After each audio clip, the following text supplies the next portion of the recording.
দেখেন কি পরিমাণ পায়খানা করছে ছাগলে, দেখেন অবস্থা। এখন আমি এগুলা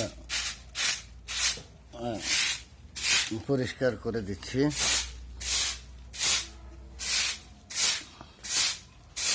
দেখেন খায় আর পায়খানা করে, এবারে কাজই হচ্ছে খাবে আর পায়খানা করবে। তো ছাগল যেহেতু প্রস্রাব খুবই টুর এবং গ্যাস হয়, কাজে কাজেই প্রত্যেক দিন ধৌত না করতে পারলেও একদিন পর পর এই ফ্লোরগুলি ধুয়ে দিতে হবে, তা না হলে গ্যাস হবে।